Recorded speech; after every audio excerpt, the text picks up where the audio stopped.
Hello, I'm Martin Rosendale, CEO of the Maryland Technology Council. Thank you for joining us this morning.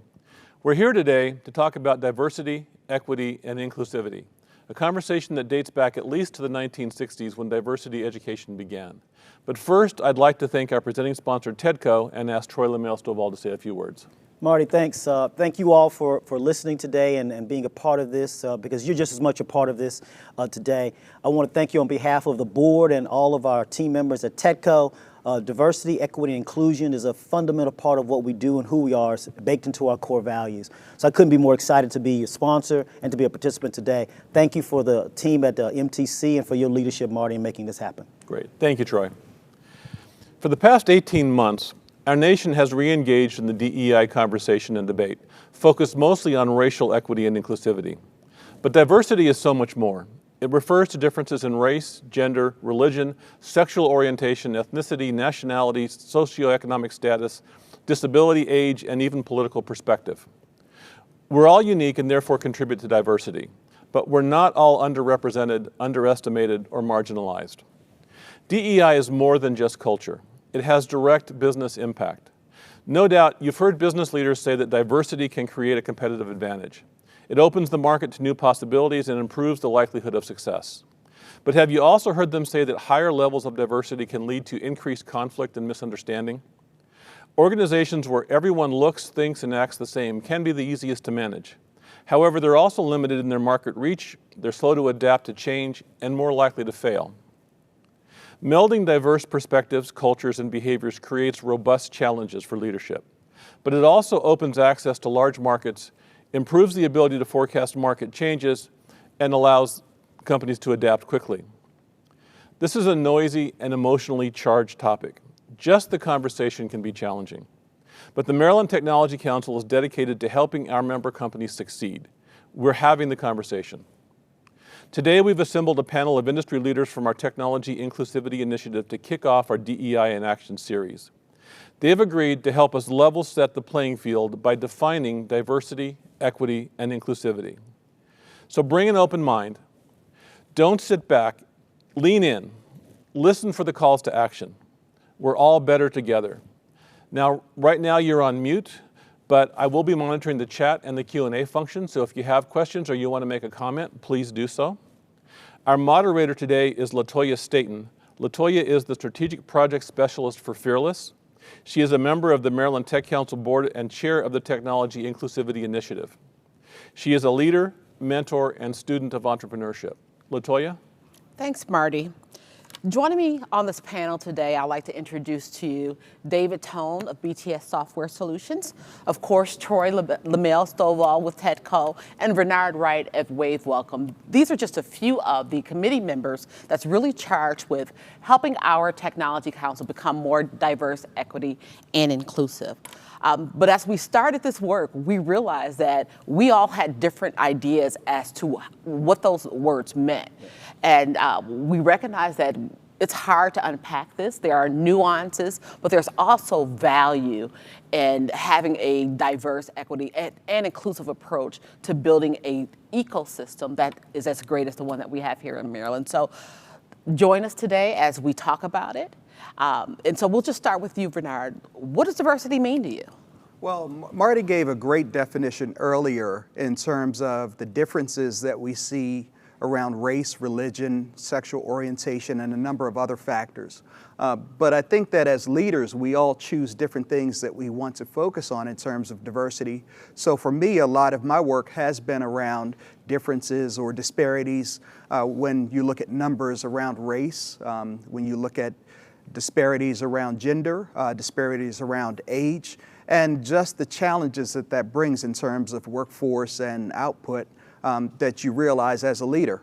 So there are certainly different areas that have various impacts in terms of how effective you are as an organization. But for me, like I said, I really do focus a lot on racial diversity, age diversity, gender diversity, and things along those lines.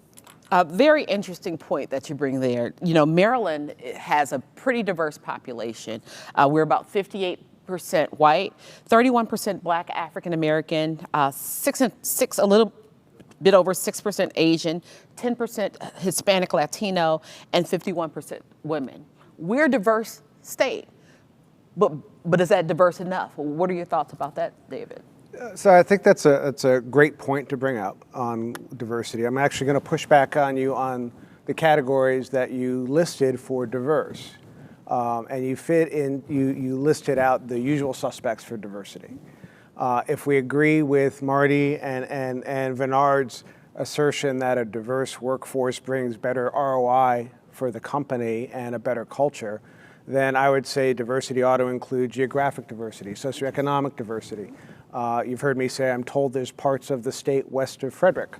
And there's something on the other side of the bridge, although it was a 17-mile backup on Monday. But the diversity of those perspectives, of those skill sets, understanding the diversity of those markets, and what can I bring to that, I want to include those aspects of diversity. And we certainly haven't talked about anything so far on the LGBTQ and what that brings from a diversity perspective. But to your question, how do we get them into our spaces? I think the first part is they have to feel welcome to come to our spaces and come into this ecosystem and participate. And probably more importantly, they have to be qualified and capable of participating.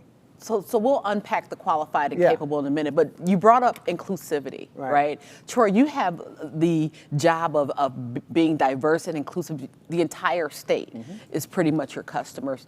How do we recognize what's happening, on the Eastern Shore in Southern Maryland? And that's very different from what we see in Baltimore, even Prince George's County. So how do we become more inclusive? Well, look, let's just be honest about it. And Marty started us off exactly right. This is a very complex, a very long conversation. I think even before the 60s, this was a conversation, Marty, with all due respect. And so let's not pretend that, the time we're going to spend today, we're going to solve anything. That's number one. And number two, this is about creating, as you said, Marty, a platform for the conversation.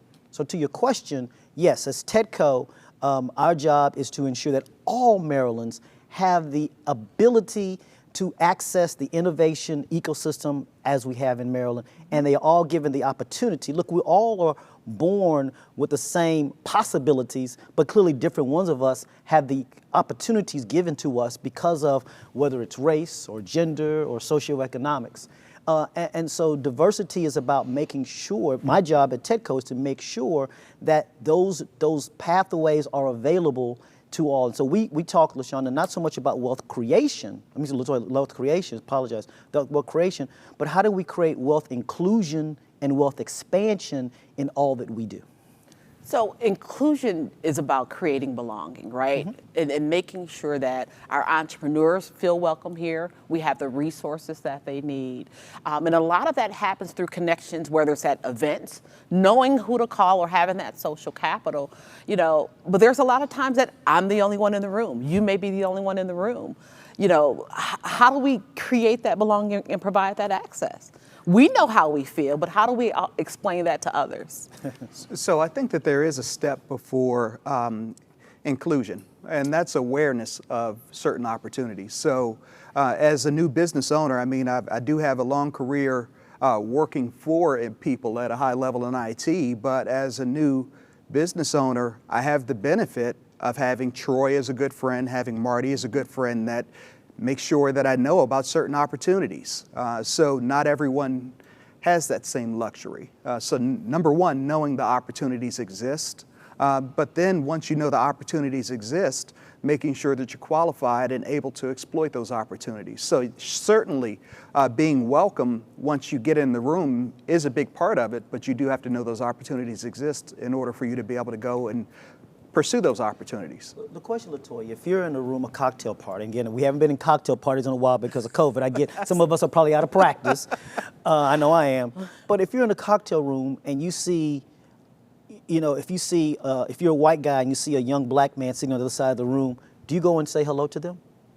I'm not a white man, David. Do you go say hello? Or if you see if I'm a black guy and I see a young Hispanic or another white on the other side of the room, do I just say hello? How you doing to them?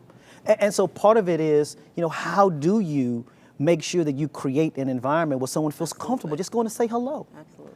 And finding out how do you do that hello. So I think that's a great example. And yeah, as the white guy on the panel, what do I do?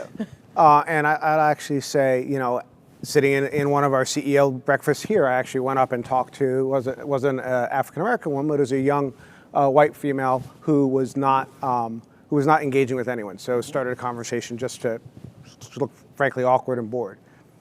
The challenge isn't whether I will go up and talk to somebody or whether Troy or Bernard or you or Marty or anyone else is. Those are all individual choices. The question is, how do you make that scalable? Absolutely. What do you do to your culture? And what are the incentives that you can put in place? Because people and businesses and ecosystems work on incentives, whether they're personal values, ROI, or whatever. What can you do to create systemic connections? It takes certainly people with intention to create those systems, to create those incentives. But ideally, if we want to scale to the entire Maryland ecosystem and be able to touch each of these groups, whether they're racial, gender, socioeconomic, geographic, or however we want to slice the pie, how do you build a systemic process?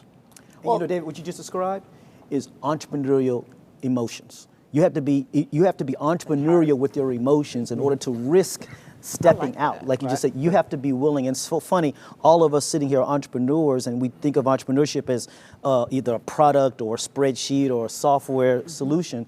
But what you just very eloquently described is what I would call, emotional entrepreneurial. Right. And I think we all need to be that. We have to be willing to risk in order to really deal with the question that you're bringing up. We have to be willing to, because what's the fundamental telling of being an entrepreneur? It's failure. Right. It's failure. That's the fundamental telling of being an entrepreneur. We had to be willing to fail in my attempt to try to reach you, David. So LaToya, I just want to piggyback on that really quick. I know you're about to go to another question, but we're talking about things from the perspective of an employer, but there's also personal responsibility as well, that when you're in the room and you know that there are people who can affect your personal situation, it's also on you to make sure that you go out and identify who those people are and make sure that they remember you as a person. So a big part of what I focus on with career pipeline initiatives that I'm a part of is not just focusing on the technical skills, but also focusing on soft skills. How do you network? How do you develop a personal elevator pitch? How do you give something that resonates with the person that you're speaking to? So that also is something that needs to be focused on as well. So, Maryland has great talent, and we talk about the pipelines and we talk about the qualifications of our entrepreneurs and our business individuals. I'm going to go back to a comment I said. Sometimes that starts with having social capital and understanding where to go. If we're recruiting and the only place that we know to go is maybe College Park or maybe Towson, we're forgetting about the engineers that that come out, or the agricultural studies that we get from some of the other colleges and universities, and pretty much our HBCUs, right? We have technology, we have biomedicine, all of those are tapped into. What do we have? 4 HBCUs within the state of Maryland? Absolutely. Do we know as business owners how to even tap into those? Or have we tried? And have we, taken upon ourselves to say, as an individual, we're going to help students or those transitioning in their careers, develop those soft skills and make those connections? So LaToya, how would you respond to people who say, business leaders are trying to hire, I'm trying to hire 50 software engineers. I'm in the government services place, and that's not that'd be a lovely large number, but 10, 20, a large number. And I have the platforms of Indeed and Monster and all the clearance jobs and all of that to put out a requirement. So this is what I need. My customer is very specific on the requirements for skills qualification, and I'm using these platforms to broadly reach the entire state or population I want to get to. Why is it not beholden to the population that is not representing to be more active in those platforms? And to if I'm trying to hire for scale and I'm trying to have a broad approach to find the best athlete, while as an individual, I absolutely want to go talk to the HBCU. And as a company owner, I would want to do that to tap into that, or tap into Hagerstown or Eastern Shore if there's technology and skills I need there. But if we talk about it systemically, that's how do I scale that, and how do I get those populations to meet the business hiring on the platforms they're using. So, Oh boy. Go ahead. So, the word I don't think we've talked about here It's today. We've equitable. talked about diversity. We We've haven't talked about talked about inclusion. equity. We've That's not talked right. about equity. And that's what you're bringing up. Yeah. And back to definitions, my definition of equity. And whereas diversity, in my opinion, is about how do you recognize, and inclusion is being intentional about bringing people in. Equity is the one of the three where you got to go deal with something that happened before. You got to deal with something that happened a generation before. And you talked about 1960 again. I would say this is a, all due respect, an 1800s problem, right, in this country. And so, how do you undo some of that? I don't pretend I have the answer because I do not. And you're right. As a business person, the best part. my one responsibility, look, I sat on publicly traded boards, is to shareholders and to bottom line, and to get the best talent. Now, you might have an opportunity that you've missed that best talent by not going to the HBCUs. And just a very quick story. I used to be at McKinsey. And McKinsey, look, they recruited me from Harvard Business School. And they go to the Yales and Harvard Business Schools of the world. And I got a chance while I was there to lead our black recruiting efforts. Got some leaders of the firm to agree to go to non-traditional sources, a couple of HBCUs, and got the best talent from those places. And some of those people are now partners at McKinsey. But the point is that you have to have someone who's willing to step out and risk and have a leadership in order to go do that. Right. And if you're a small company, that's tough. If you're a small 10-person company, I'm not gonna lie to you, that's tough. Let's just be honest. Let's be honest with ourselves. But yeah, if you're a 1,000-person company, that's a different conversation. Exactly. So, and I'll look at it from two different perspectives. Number one, as an employer. I remember being CIO and getting resumes in that maybe were not on par with others. And of course, I did give them a shot because I was in position to be able to do so. So that's problem number one, making sure that your resume is reflective of the position that you're looking to fill. That's number one. Number two is for companies, diverse firms. So also as CIO, I received hundreds of proposals that I would read through. And of course, the county council would say, we want to make sure that more minority firms are doing business in Prince George's County, for example.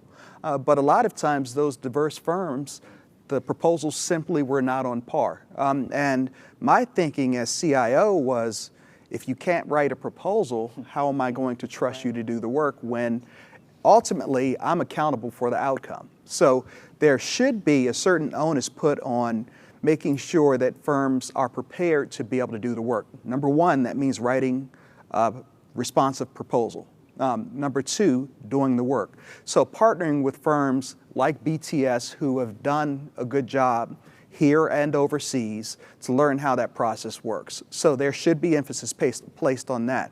In addition, for diverse candidates, partnering with someone who has done the job before, like myself. I've served as CIO several times, and that's a big part of the reason why I work with young people at HBCUs, to let them know that CIO is probably, I'll say it until someone proves me wrong, probably the most difficult job you can have. And there's a lot that goes into that. But unless you talk to someone who has been there before, it's next to impossible to reach that point. So there should be a certain emphasis put on pipeline programs. So again, it goes back to the equity, right? If you break down some of the systematic biases and injustices that happen, that keeps people from accessing and being able to learn how to write a proposal, or being able to develop themselves, or having someone develop them into the talent that's needed for the different work. You said the word there, though, biases, and so that's something that we can't control, right? We can't control. We all have biases. Absolutely. We all have biases, and I like to differentiate. I think too many times, though, we allow the word biases and prejudices to have a synonymous to the isms, with sexism, racism, whatever, and they're not. Just to be honest, they're not. We all in this room, everyone in this room, everyone listening right now, we all have prejudices, we all have biases. The question is, what do we do with them, A, and what are we doing about them? And that's your systemic question, right? Right. Is what am I doing to learn to not allow those biases to not allow my business to be the best that it can be, get the best talent, have access to the best talent, or am I allowing my bias to dictate and limit who and where I go, and who and what I serve, and who and what I hire?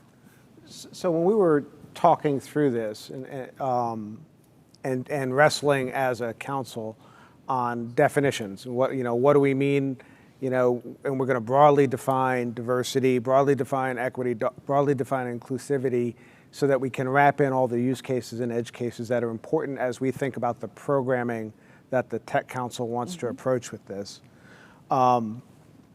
The challenge we had was identifying and pulling the thread of what are these biases and bringing them into scalable practices for the company.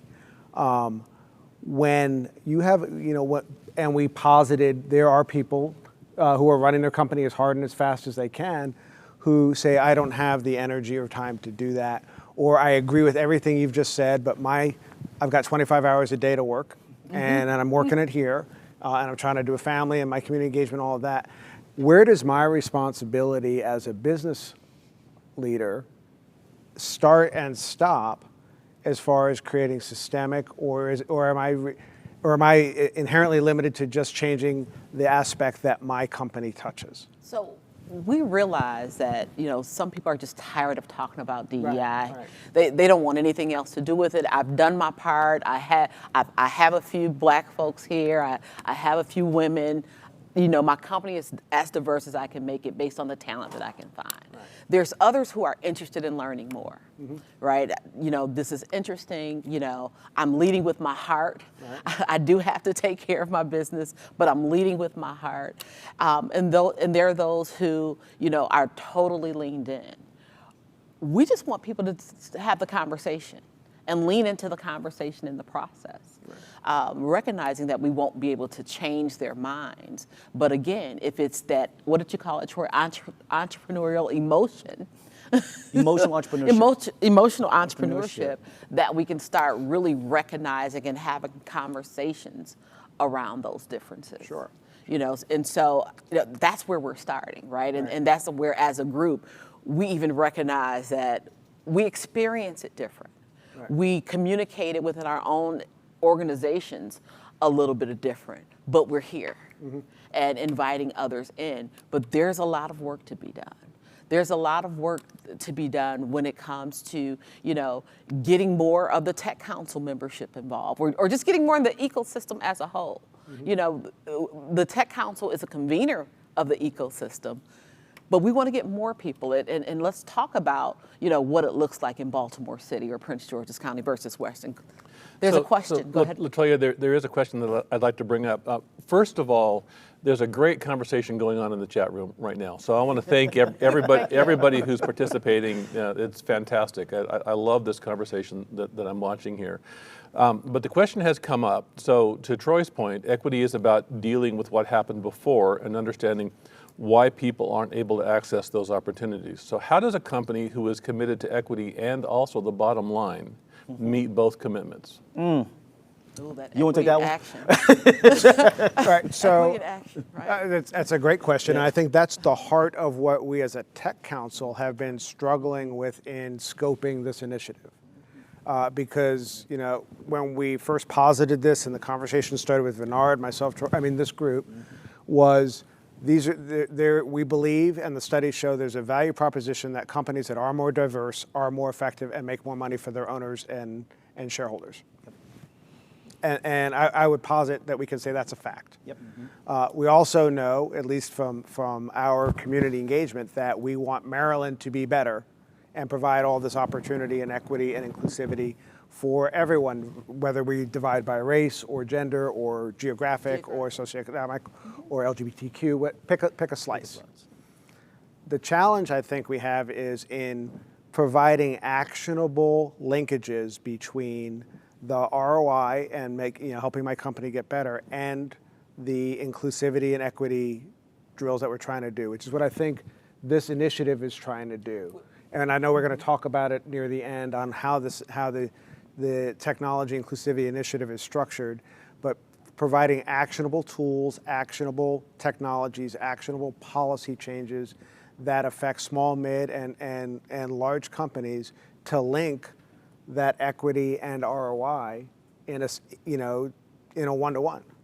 But we have to start, though, with some of the policies, right? And so we're looking at the policies and identifying and bringing awareness to some of those, inherent injustices that has prevented the access. True, but I think part of what we can do to be actionable is to be more explicit with the data, because the data is clear. I think we need to, as a tech council, be much more explicit that the data is clear, that companies, particularly publicly traded companies, and again, back to my McKinsey work, in McKinsey, they just released a study, that those who have more diverse leadership, more diverse board, more diverse at the table, they perform better. That's unequivocal. And so there is a way to, Marty, have this double bottom line, for lack of a better way to say it, where you are striving with your heart, but you're also striving with your wallet. And the wallet and the heart can live with one another. It ain't easy. Let's not pretend that it's easy. It's not easy. It takes a real commitment. It takes leadership at the top that decides that the wallet and the heart can live together. But that is what we're trying to eventually show our tech companies. And again, I'll give a little preview, how do we use technology to help you do that is one of the things that we want to have a conversation about. So I'll continue to go back to also the responsibility that's on the firm and the individuals as well. So that's number one. I mean, there are certain things that people can do to make sure that they're more visible, but also at the same time, as an employer, I think that something you could do is to build a program where maybe high potential individuals who maybe are not at that level today are put in position and learn certain things to be successful later. Like I said, CIO is a very difficult job, but there are people that you can see have certain skill sets and aptitude in order to be successful in that position longer term. So putting that pipeline program in place. Same thing with firms that are high potential. I mean, maybe they're not here today, like the Builder Fund that TEDCO has. These are firms that are not quite ready to be invested in at a higher level, but the goal is to invest in them and to build them to the point where you are able to invest longer term. So more strategies like that. It's sometimes just removing barriers, right, and providing the mentorship of those companies as well. So it's not always a formal process, but that informal of, having that intentional connection, doing business with one another, and really helping invest in launching those entrepreneurs through just mentorship. Yeah, I mean, Bernard mentioned the Pre-Seed Builder Fund, as it's officially called. And he's right. I mean, it's targeted to, quote, socially, economically disadvantaged folks. And that's a lot of big words there. But it's not just about the money. And we do put, some real monies into these companies. But it is about the mentorship. We actually pay for coaches to be a fundamental with these folks. And it's been very successful. Of the 20-so companies that we've invested in over the last 3 years, almost 10 of them have raised another $20 million. They've gone on to institutional rounds, so they've been prepared to go and get that institutional capital. Because why? Because they weren't in that network. They didn't have access to the college parks. They didn't have access to the Johns Hopkins. These are individuals who are smart, brilliant people, but didn't have someone like a Bernard or David or Marty or LaToya who said, this is how you can do that. This is how you write that business plan. This is how you develop the economic. Here's how you develop that product. Here's how you develop that software. But they have the idea, and we want to help that idea, because if we do that, I just fundamentally believe, and maybe it's Pollyannish, that Maryland will be far better off with that modality. Yeah, we do something similar with our Hutch program. The Hutch, exactly. Yeah, the Hutch program, where we're really helping 25 Black and brown founders and women figure out how to do government contracting and deliver digital services. We're in Maryland. There's that's who we are. There's a lot of government contractors, but that mentorship, that know-how, knowing how to do business development, those are all important things. And there's a lot of that's happening within the ecosystem. I want to call out David here, because David and I had lunch, I guess maybe a month and a half, 2 months ago. And just to his heart, I mean, he's got an idea he's had for a number of years that we're trying to figure out exactly that. So how to take advantage of all the government contracts. But he recognizes that not everybody has that skill set. That's and right. So he wants to put together with us a program that helps people understand how to access that, how to develop those programs so they get accepted. And look, he didn't have to do that, but that's something that's just in his heart to do. And that's what we need. Yeah. So my challenge, thank you, and I'm excited and appreciate the support for that. And there are other initiatives that we're working with, but it shouldn't rely on any one person's. That is correct. Because it's not scalable. Can't I get hit by a bus or retire or win the lottery and I move somewhere where there are a lot of palm trees. It shouldn't rely on any one person. So you'll hear me keep going back to how do you create systemic change? How do you create systemic processes where the incentives are baked into the system so that it is self-sustaining? Recalling a conversation we had yesterday about things baked into the system that in this case are not self-sustaining but are undermining. And it goes to access and awareness and having that first connectivity, that intentional. And it was, LaToya said, when I send an email, my first name Oh, absolutely. brands me. And I may or may not get a response depending on the individual or the culture of that company or that entity. And we actually referenced a 2013 study, and I apologize, I was scrolling for it, from Harvard professor LaToya Sweeney, who looked at just by doing a Google search on someone's name, if it is a traditionally, in this case of the study, an African-American name, right. Google's ad algorithm, through no evilness of its own, it's just the A/B studies, will bring back 25% more time. Hey, you're looking up LaToya for a background. Would you like to see her criminal history? Not that you have one, but it offers it. And the first 5 ad results are about LaToya's criminal history. Well, but when the study shows if you put David in there, it never shows up. It's just the regular generic piece. And so if you're doing a general hiring or a networking event or reaching out, and I do my first Google search on you, and all I see is, I want to hear about your criminal, whether I click through or not, I've already been painted that I probably don't want to spend time. You reinforce the bias. Right, exactly. Reinforce the bias. Thank goodness for LinkedIn, right? And again, Google itself isn't doing anything evil. It's the click results clickers. off the algorithms. Yeah. So that's a systemic process that is undermining bringing better talent to the table. So David, I think 2 things. One is Facebook started by 1 guy. Yeah. Google started by 2 guys. Yeah. I could go on. Apple started by 3 guys. Right. So there's your company was started by 2 guys. So there's a smallness in the beginning. Right. And so don't discount the power of the one. Oh, right. So I'll leave that. The power of the one and others. Right. Don't discount that because that's what it's going to take. Right. Because I think the power of the one plus the others will then create its own scale. Mm-hmm. But I've had a lot of debates about this whole notion of AI, particularly in algorithms that do employer screening. Mm-hmm. That's very scary what's happening in that space, and I could go on and on.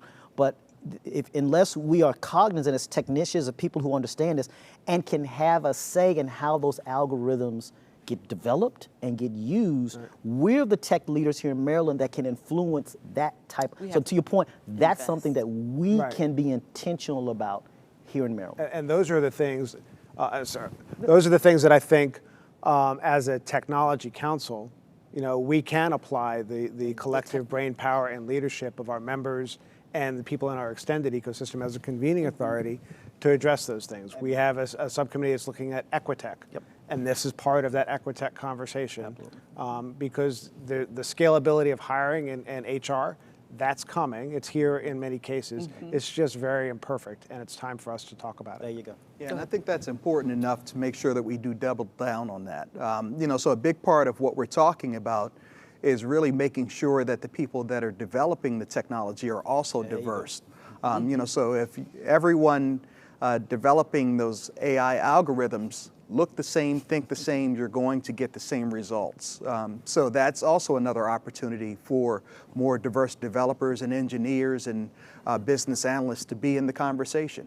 So that's also, as we talk about solutions, we need to make sure that we're also talking about the base level technologies that are helping to really propagate a lot of the challenges we're discussing. Amen. Is there another question, Marty? It's a comment and a question that I think it's appropriate to bring up at this point, and I think it's also a request for a call to action, as I interpret it. But it says that studies have shown that your alma mater does not correlate with professional success. So how do we challenge employers to partner with and source talent equitably from all educational institutions and convince the talent from marginalized educational institutions that they are fully qualified and able to compete? I'll just say amen. I think the last part of that question is probably the strongest part of that question. Go ahead. So I'm actually just going to quote my CEO, Dalali Daraza, right now when he says, we already have everything that we need, right? And you hear a lot of conversations about some of the talent that has been working or that at some of the HBCUs and having imposter syndrome. Mm-hmm. And we're all experiencing this together right now for the first time. And so it's believing, it's convincing, and us supporting those individuals and understanding that they do have the talent that we're looking for. If we're consistently saying, you didn't go to College Park, you went to Bowie, you're not enough. But College Park is doing research and Bowie is doing data science research, and they're all talented and they're working on some of the same problem sets. We have to make those connections so those individuals working on the same project sets bring all of themselves and their most authentic selves to that problem solving. And we have to do that as the Tech Council and within our state is to make that. We need to start saying to our businesses and our schools and universities, because sometimes they don't all come to the table. So it's both. It's on both sides. We're here to invest in innovation and invest in talent. Here's, as a business, what we need. What do you need, or what do the students need? And let's make sure those things are synced up. So does that change at all when I line through Howard University or any of the HBCUs, and I put in Salisbury or Hartford County Community College? Absolutely, it's the same thing. Absolutely. Or Hagerstown? It's the same thing. Well, I'll tell you, there's even an issue in the HBCU community, and Troy, I'm pretty sure you'll understand what I'm saying. There are certain HBCUs that get a lot of attention. So there may be 6 or so. That's not all the HBCUs there are. Everyone invests in Howard and, and a few others. Right. But there are smaller HBCUs that still have incredible students.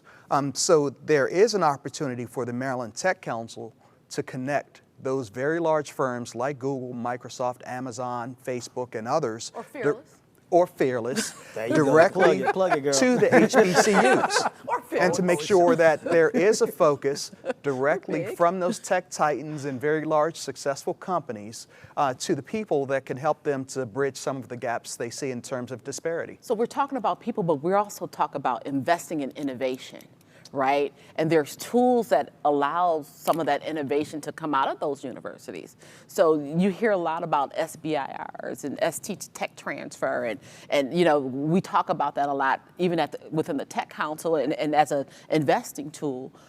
We need to spend some of that technology out of those same colleges and make sure that we're making those connections and we're making those intentional investments. And because entrepreneurship creates generational wealth. All that sounds wonderful, but I'm probably going to say the statement that's going to probably create some say it. Look, here's the foundational issue. You're right, because I've been at the I've worked at a number of HBCUs. And I'm going to use David. David, don't. David can go and hire 10 kids from College Park, and they all work out. He'll go out and get 1 kid from Bowie State, and that kid won't work out. He'll never go back. He'll never go back.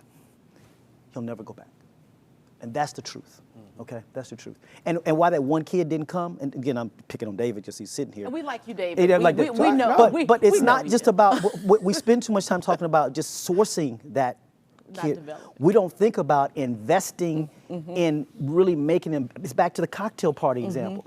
If that kid comes up at a company and they're sitting at lunch alone, they will not, and again, forgetting COVID, they will not be there for long. Right. And so it's not just about going to the HBCUs, it's about investing, and I think you said it, Vinar, it's investing in the culture of the place that can accept that 1, because you've already developed a culture that's going to accept the 10 from College Park. So back to diversity and then that inclusive piece of creating belonging. Once they're there, so they want to stay. That's the word. Right, so that's a culture conversation. That's a culture conversation. But I want to back up a second and talk about how companies hire. So if I'm Google or if I'm if I'm Amazon, or if I'm Fearless, the Google to be. Better. I have, the resources to intentionally go hunt where I want to hunt that aligns with both my bottom line from a technology requirement and a labor category requirement that my customer wants, and from a diversity and community perspective. Okay.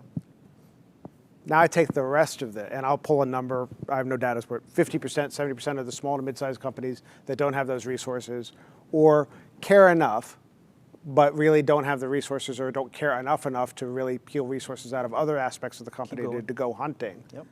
I don't go to Bowie State looking for students. I put a requirement out. I say, this is what I'm looking for, and I'm expecting and hoping that someone who thinks they meet that requirement is going to respond to my job application. I spend a ton of money. Now I can be intentional on where I put my ads, and that's fair. But they have to come to me. I have reached out as a small company, compared to Amazon at least. But hold on, we'll get there. I have reached out to some HBCU and other universities and colleges that are not the usual suspects. And it has not always been a satisfying or responsive response. It has either been no response, or I have to commit to hiring a certain number on a contractual basis. And I can't do that either, because that's not how business works. So you are right. If I hire someone that doesn't look like all the other Muppets in the company, they're probably not going to culturally fit in unless I've worked to build a culture that meets it. But the hiring process itself, back to my earlier comment and question, where does my responsibility as a company owner start and stop in reaching in and pulling out? And we're talking about being able to not just and do it systemically, and that's part of why we're also doing this work, right? Is that we want to be able to create those spaces where companies can find the talent, and the talent can, make the connections. And we're talking about the entrepreneurs who are looking for investments. We're conveners. We're supposed to be the resources for those natural or intentional and authentic connections to happen, but we got to get better. We got to get better, and that's the reason why the work that we're doing as a subcommittee and as a committee is part of the Maryland Tech Council. That should be reflective demographically, racially, name them all, of our state. That's why we're committing to doing the type of work that we're doing here. And it's a start, and we can't do it by ourselves. In order to scale it, if you want a call to action, lean into it. Join us in the conversations as we do networking. Come to some of those events and grab that person that's in the corner and have that conversation and connect them to one another and each other. Go ahead, Marty. So, LaToya, we're down to the final 15 minutes of our hour, and there's a lot of activity here in the chat room. Good activity. We're not going to get to all of it, Okay. but we'll get to some of it. But before I go there, I'd just like to ask: Are there any final comments that you or any of the panelists would like to make before we go to the Q&A? Well, David asked the question a couple of times, where does the responsibility as the business owner end? And I think that you are obligated to be receptive and to acknowledge that there is a challenge. But beyond that, I do think that there are the institutions that teach our students. There's a huge responsibility there. I believe that universities should be measured on not just how many people get diplomas, but how many people walk into lucrative careers or rewarding careers. Doesn't necessarily have to be lucrative. Making sure that individuals are actively participating in their own future. And that's a big part of what I used to focus on as CIO, individual development plans. So you say you want to move up to being a manager or a team lead. Here are the things that you need to do as an individual to make sure that happens. Write an article, get out, participate in a webinar, give a speech, do something, just so you're developing those skills. So there is a certain onus that should be put on the individual, the firms, the educational institutions, our local governments, putting programs and incentives in place. But as business leaders, it's really to make sure that you are receptive to hiring the most qualified candidate. hiring and developing. And That's developing. right, and developing. Right. So my background to that question, as I think I'm retired military, and you can say a lot about the different services, but at their core, they're human resource development organizations that occasionally kill people and blow things up. But their function, the primary function, is develop the growing individual. young leaders and mentoring and coaching, giving them technical and leadership training and all that. And if you're a young private or a specialist, you have a sergeant and a staff sergeant and a commander who are vested and are actually graded on how well you develop and your potential as a leader and as a person, whether you stay 4 years or 20 years, or whoever that is. And so that systemic commitment to growing people and looking at them and say, I can see who you are now, but what I really see is who you are in 6 or 8 years, and how do I get you there?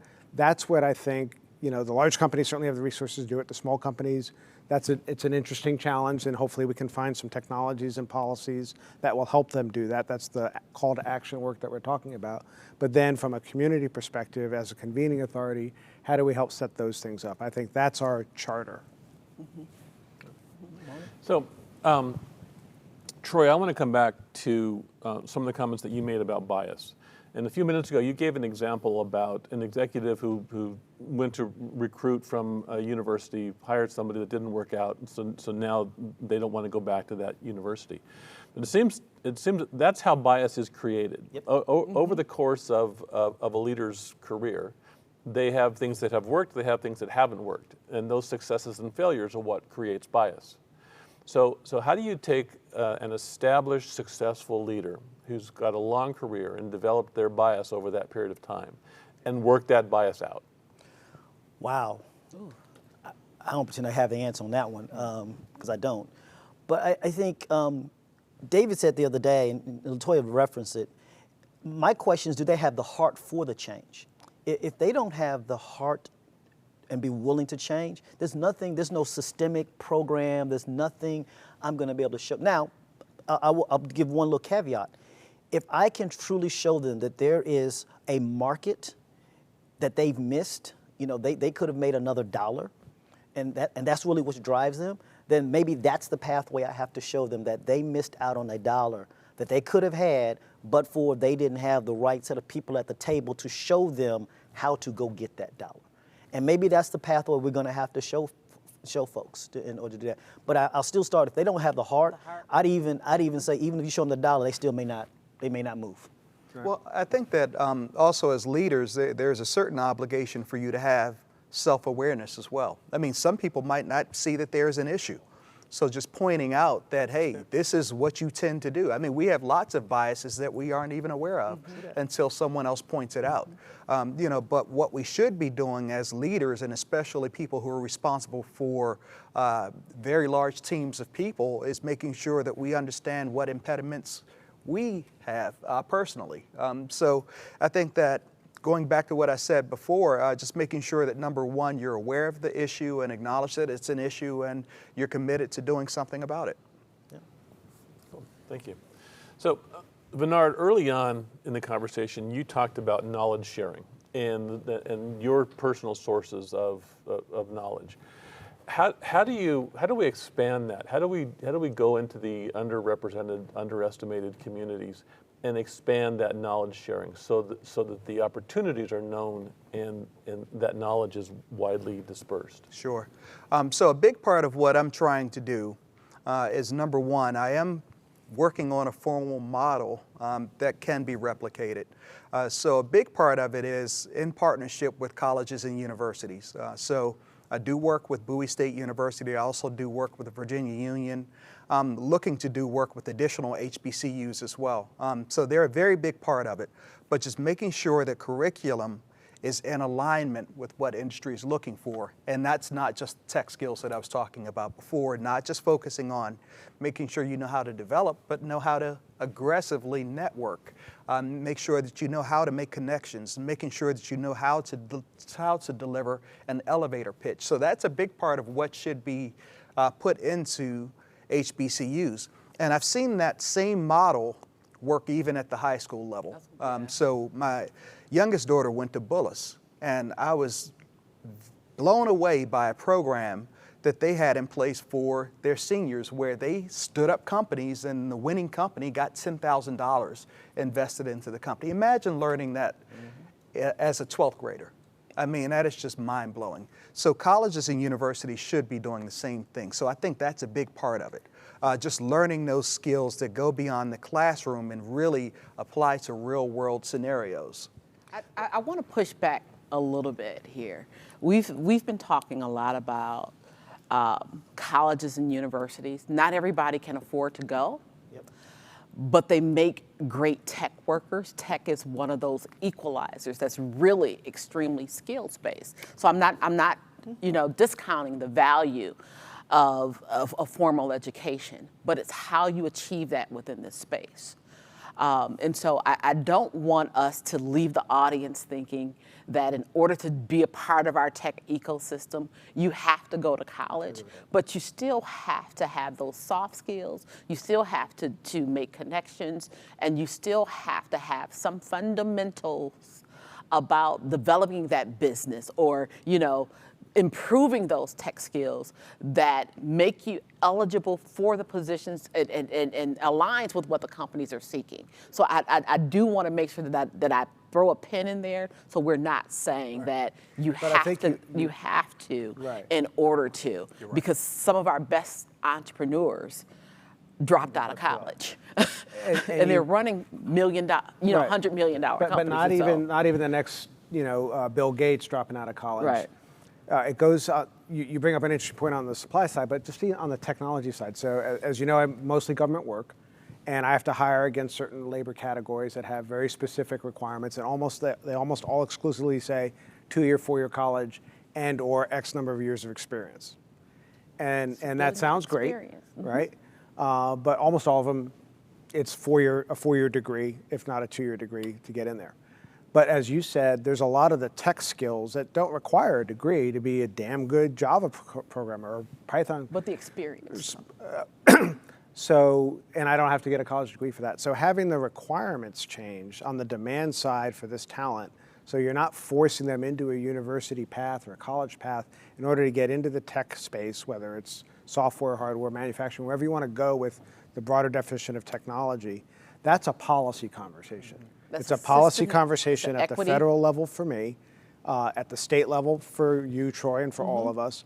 When the state government or a local government says, I want to buy a contractor who does this software development for me, and they set requirements on the labor categories, they ought to have, an equal call for people with the right certifications without the college degree. So you're right, because your requirements come from the feds. But for those listening that don't have the adherence back to the feds that you do, right. I would say the other group are the business owners themselves. They need to be, and there's a group out of DC called Opportunity at Work that I've done some work that's looking at this exact issue of how do you create alternative pathways to the workforce, because you mentioned earlier, the hiring model is just broken in this country, and it's not equitable. And it looks at a certain categorization of individuals who have a certain style, because there's an assumption, all due respect to my HR friends out there, there's an assumption that because I went to a certain school, therefore I've passed the certain things, and they've left out a whole series of individuals, whether they went to school or not, but they may have the skills to do what you want them to do. So this is a much bigger conversation, but it does fit into this DEI landscape as well. But also beyond that, also making sure that we're talking about things that you have to do or that you may have to do in order to move into certain positions, but making sure our young people understand that there are certain things you can do that do disqualify you. Amen. Right. So, that's true. For a lot of these positions you're talking about, whether you have education or experience, there's going to be a drug test. Right. There's going to be a background check. So there are certainly things that you can do that will disqualify you from reaching certain opportunities, and making sure young people understand that. And I want to go back to something Bernard said, and it's my cocktail room conversation. Because I said, I put the onus on a David to go to that black person or to the Hispanic. But that black person has an obligation too. There's back to emotional entrepreneurship. It's on that black kid or that Hispanic kid to seek out mentors that don't look like them. Some of my best mentors are people who are my white friends who don't look like me or have a different background from me. And so when we talk about mentorship, we need to talk about it, and that's also a DEI lens to it, that you need to be seeking out individuals that don't look like you or have the same experience, because that is how you grow. And the same thing can apply to women, right? Because Absolutely. you know, we hear a lot of conversations about investing in women-owned businesses, and even what that takes for women to prove that they're good enough to get that same investment. So you know, we mention a lot about race, but again, we can slice this pie right. so many ways, and you'll hear as we move into the DEI work talk about the intersectionality of it. So there's a race and gender and all these other things. So this isn't easy work, and we're not trying to solve it. We're trying to engage others to talk about it and lean into it to really help us as we do this work together. So, you know, LaToya, thank you. I think that was a great conclusion. We're up to the end of our hour. This has been a phenomenal conversation. I hope you all appreciated it. I can't tell you how much I appreciate the chat room comments, the discussion that went on behind the discussion. We've been meeting, this amazing group of executives now have been meeting for a number of months. We wanted you to have an opportunity to hear the authentic conversation that they've been having. But this is only the beginning. There's so much more coming. As David, Troy, Bernard, and LaToya pointed out, there are three key components to the Technology Inclusivity Initiative, or TI squared. One, we're going to focus on policy. How can we impact regional, state, federal policy to make DEI opportunities more prevalent? We're going to focus on technology. How can we identify technologies that are going to improve the situation? Troy, David both talked about technologies and data. What are the data sources? How do we create the algorithms? How do we identify the companies that are already doing this? And then promote those technologies and show others how to use them. And then we're going to focus on purposeful connectivity. How do we bring people together? How do we share knowledge? How do we bring everybody together so that we can drive the conversation, but drive diversity, drive equity, and drive inclusivity? So again, I want to thank you all. I hope you heard the calls to action. I know there were a lot more questions that we weren't able to get to. I want to thank LaToya for your moderation. David, Troy, Bernard, thank you so much. Again, this is just a small sample of the group that has come together. That group continues to get larger every day. I would ask you, if you're interested, if you're passionate about this, join us, be a part of the discussion, be a part of this, help us with the calls to action, and help us move this forward. Thank you so much for your time today. Thank you all.